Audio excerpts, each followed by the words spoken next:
That's where you start your journey. You need to humble yourself.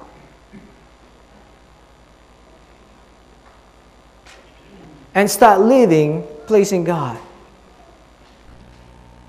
The next thing is a godly man learned to lead his family to the Lord. Folks, in our passage says, fathers, do not exasperate your children. Instead, bring them up in the training and instruction of the Lord. It's not an option. It is a command. It is a direct command to all the people who fear God, who have a personal relationship with Jesus Christ. You know, I'll look at this definition, and it says, to excite anger of. If you want your children to get angry, that's what it is. To cause them irritation, annoy them, to aggravate them. You know, in Paul's day, the father has supreme authority. So to give you an overview over his family. When a baby was born, it was laid before him. If he lifted up the child, he was accepted.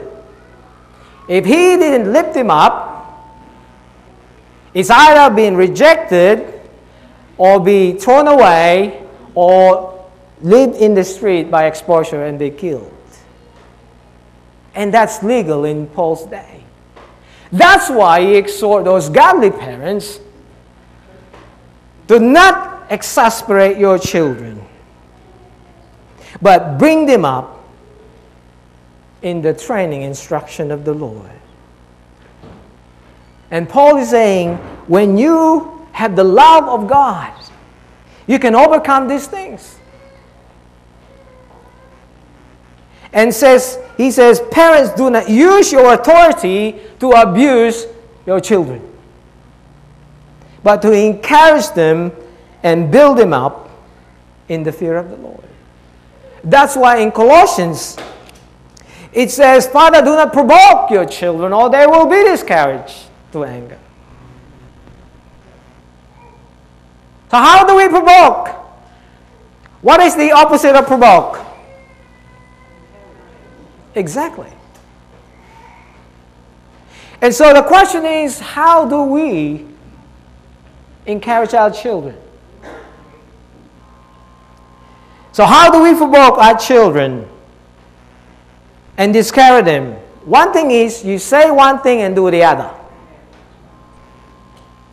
Is that ring the bell? And always blaming our children rather than praising them. And then we call them names. By being inconsistent and unfair when it comes to discipline. You know, the sad thing is, I went to a home, not in this church, and this father, within all the guests, saying, this is my favorite daughter. What a sad thing. And I could see the face of all his children. Different reaction.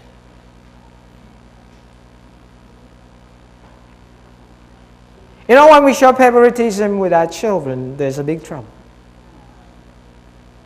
And you know, when we make promises and not keeping them, and one day it's going to bite us.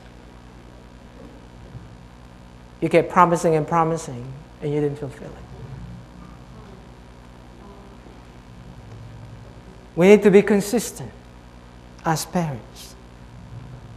In other words, bring them up. It is the same word that is translated. It says to nourish them. You know, as fathers and a husband, the Bible commands us to nourish our wives,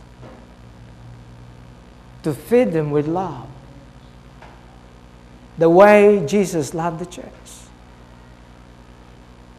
And to nourish our children. You know, the biggest mistake we do is, yes, I'm going to feed my children with food. I'm going to provide food, shelter, and clothing. Yeah, that's important, but that is only the secondary goal of a father. The first role of a father is emotional connection with our wives, with our children. And then we need to connect them spiritually to bring them up in the fear of the Lord. You see, the purpose of parental discipline is to help our children to grow in the Lord. That's why Proverbs says, train a child in the way he should go. When he is old, he will not turn from it. And I thank God, those godly parents who spend a lot of hours and years bringing their children in the Lord. I know that being parent is not easy. I got 3 kids, and one of them is a teenager now. But our children are watching everything we do. Every time we open our mouth, they watch us. You know, the greatest mistake we make, as especially a father when it comes to discipline, is when we discipline our children out of anger. It's not a good thing. It doesn't show the character of God.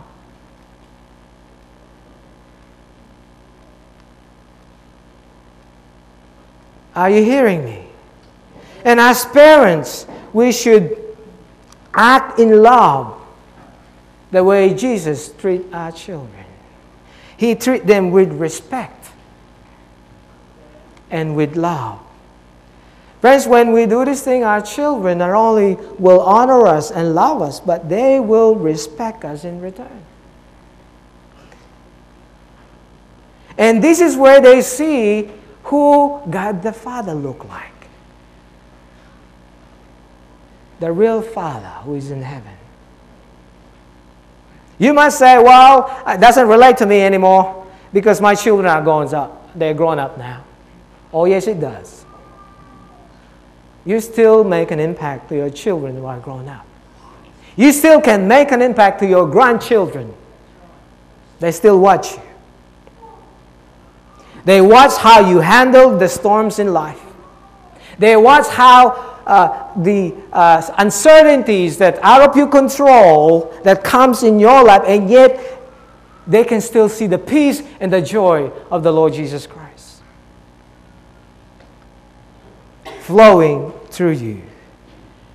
And my question is, am I leading my family to the Lord? And if I am leading, what kind of impact I'm making? Friends, I'm going to share with you a joke. You ready for a joke?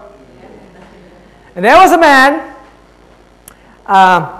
talking to his wife, and after she had done something really a bit unusual that he did not approve, he said to his wife, before I continue, at home we don't say this. I want to discourage my children to say this word called stupid. I try to tell my children when somebody drives in the car and then they recklessly do it, I say, isn't that fascinating? Isn't it fascinating? Anyway, just to make a point, he said to his wife, how can you be so beautiful and stupid at the same time? And she looked at her husband and says, God made me so beautiful so you would love me. And he made me stupid so I would love you.